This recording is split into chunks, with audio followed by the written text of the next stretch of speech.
She then personally sent her a photo of Meghan's priceless reaction through private message. Can you believe I was such a mess that the Prime Minister of New Zealand had to comfort me? Hannah posted on Twitter.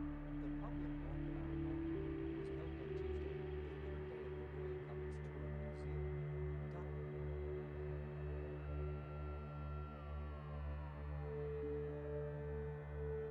Markle just lived every woman's worst nightmare at Princess Eugenie's wedding. We feel for her right now. How does that saying go? 2 is a party, 3 is a crowd? Well, there's an absolute crowd of Prince Harry exes at the royal wedding of Princess Eugenie and Jack Brooksbank at St. George's Chapel today, and poor Meghan Markle has to live through every woman's nightmare of sitting through the event with them all. That's right, there are 3 of Harry's exes at this royal wedding. Both Chelsea Davy, the South African lawyer who dated Harry on and off for 7 years, and Cressida Bonas, the model and socialite who was with Harry for 2 years before he met and married Meghan Markle, are both at Princess Eugenie's wedding today. Ellie Goulding, who was rumored to have been the last woman linked with the prince before he met his now wife in 2016, is also at the wedding. According to reports, this is the first time that Harry, and, indeed Meghan, will have come face to face with any of his 3 past loves since his wedding in May. For the occasion, all 3 of the gorgeous blondes chose blue. Chelsea wore a semi-sheer navy blue dress, while Cressida chose a sapphire blue number with velvet accents and a pair of killer ruby red stilettos. Ellie arrived in a pale blue shirt dress and matching fascinator. Eugenie is close friends with all 3 of Harry's exes, but in particular Cressida, who was set up with Harry by Eugenie herself. Fun royal fact: Cressida's sister Isabella Calthorpe was a long-term crush of Prince William's. Both Cressida and Chelsea were also invited to Prince Harry and Meghan Markle's May wedding. It's no surprise that these 3 women received invites to Princess Eugenie and Jack Brooksbank's 850-person ceremony at St. George's Chapel, but we can't deny that it's just a little bit awkward for poor Meghan. Impressed with Meghan on their first outing for this simple reason. We're not sure Meghan understood the memo. Meghan Markle and the Queen were all smiles when they appeared together in Cheshire less than a month after the Suits star's marriage to Prince Harry. Queen Elizabeth and the Duchess of Sussex appeared as thick as thieves, giggling and chatting as they made their first joint appearance. But behind the scenes, it's now claimed there was tension between the pair when Meghan didn't obey one of the Queen's stipulations for the engagement. Read more stories like this at news.com.au. Forthcoming biography: Charles at 70, Thoughts, Hopes, and Dreams. Author Robert Jobson writes that Meghan and Queen Elizabeth's first engagement got off to a shaky start. In an excerpt published by the Daily Mail, Jobson claims that prior to the event Meghan disregarded instructions from the Queen's aides that the 92-year-old monarch would be wearing a hat. According to Jobson, the Duchess of Sussex didn't know this meant she was also expected to wear a hat, leaving the Queen a little baffled when Meghan showed up without one. I don't think the Duchess fully understood, a senior figure close to the monarch told Jobson. This was not a request. They are for others to make, not the Queen. Jobson added that Meghan's lack of respect for the monarch's rules had been duly noted by the Queen's staff. A miscommunication over hats wasn't the only slip-up to occur during Meghan's first engagement with the Queen. A video posted to Twitter by UK radio station LBC shows a flustered Meghan looking confused over whether she should get into the car first. Meghan can be seen asking what the Queen prefers before quickly cutting in front of her grandmother-in-law to get in first. While royal protocol dictates that Meghan must walk behind the Queen, the Duchess of Sussex appeared unaware that it is the elder royal's preference to always sit behind the driver's seat, hence the mix-up.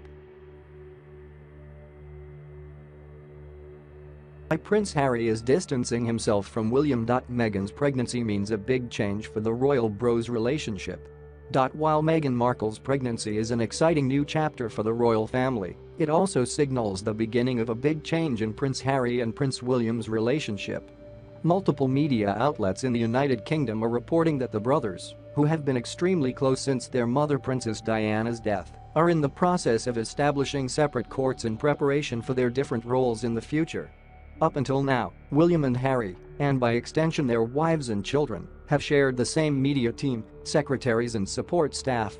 For more stories like this, go to news.com.au. But with Meghan pregnant and William a father to 3 kids of his own, The princes are now looking to establish separate offices.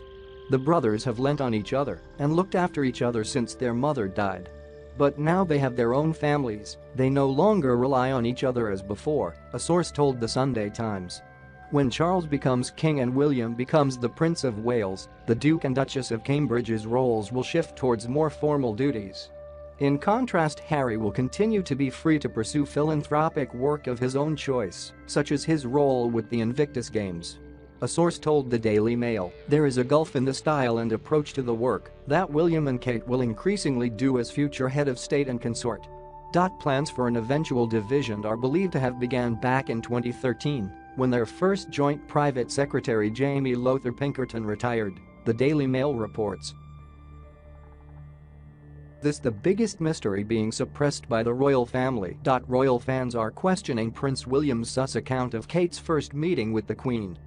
Forget the question of why Thomas Markle refuses to give his daughter a break. The latest mystery plaguing royal fans concerns Kate Middleton, the Queen, and a very sus story told by Prince William. Specifically, about how and when Kate and Her Majesty met for the first time. We know for a fact that Kate Middleton met the Queen in 2008. However, the specific accounts of their meeting have curiously come into question after royal fans picked up discrepancies between said accounts.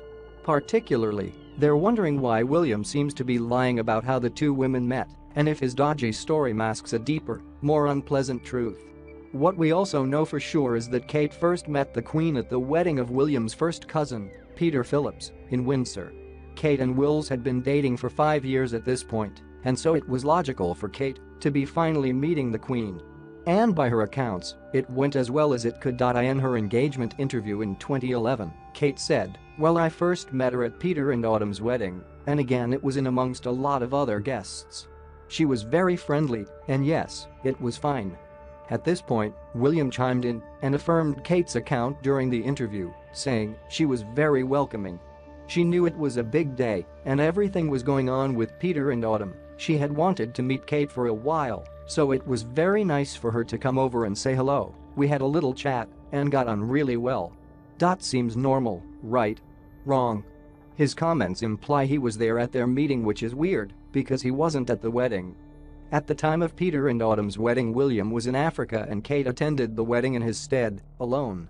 People remember this because her going stag was a big deal, as it indicated their relationship was sufficiently serious. A source at the time told The Telegraph, Prince William is going to be out of the country this weekend on a long-standing prior engagement. It is an unfortunate clash, but he spoke to his cousin Peter, and he is fine with the situation.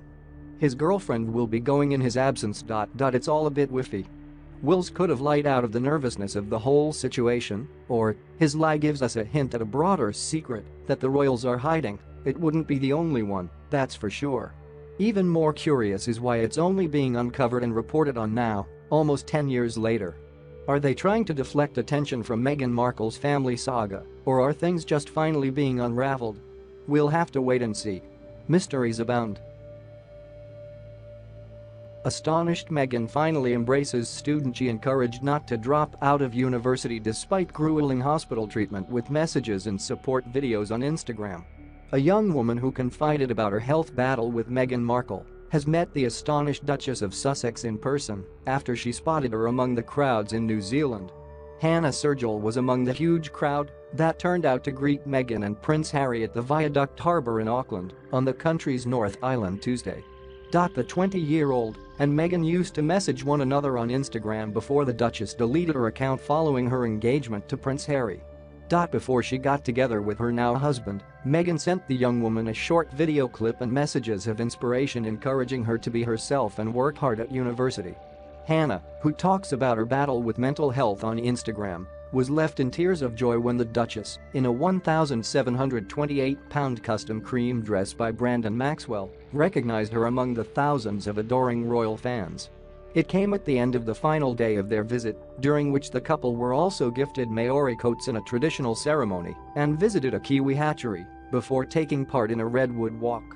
Meghan was also seen playing with a little girl in an adorable floral print dress while meeting the crowds in Rotorua. It nearly brings to a close a jam-packed 16-day visit, which has seen the royal couple welcomed in Australia, New Zealand, Tonga, and Fiji. They will fly back to London from Auckland tomorrow. Meghan's jaw dropped the moment she spotted Hannah, who had flown across the country for the chance to meet her idol. "Oh my God," the Duchess exclaimed as she rushed over to greet Hannah, who was holding a "It's Hannah from Instagram" sign. The Duchess gave Hannah a warm hug and accepted a letter she had written. It was the first time the pair had met in person. "I was friends with her on Instagram before she had to deactivate her account. We used to have conversations and stuff on there," Hannah told One News. "She would tell me to do well at university and encourage me to be myself."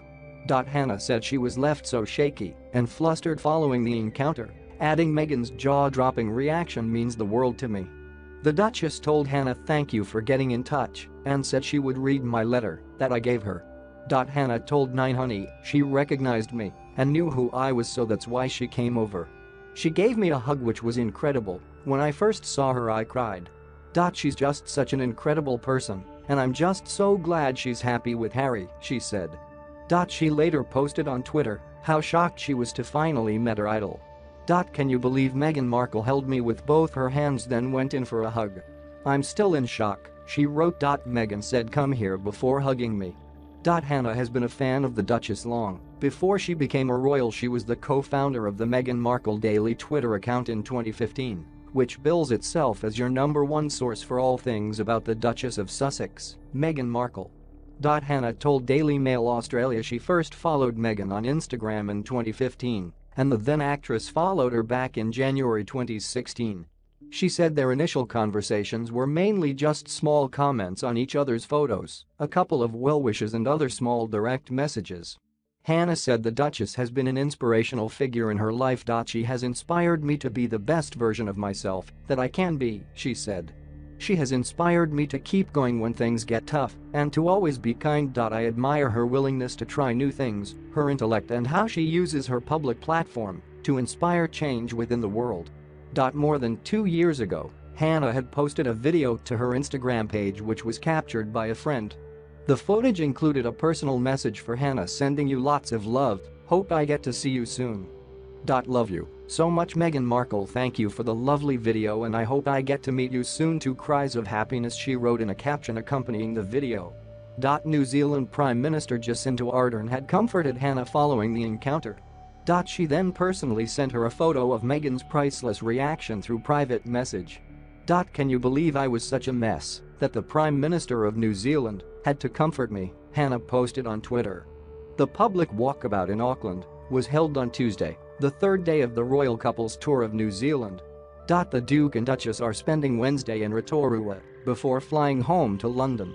The day ended with a redwood walk, during which she wore a Nerona Oslo lightweight jacket, which cost £391, a pair of mother denim jeans and blackbird flats, previously seen in 2016.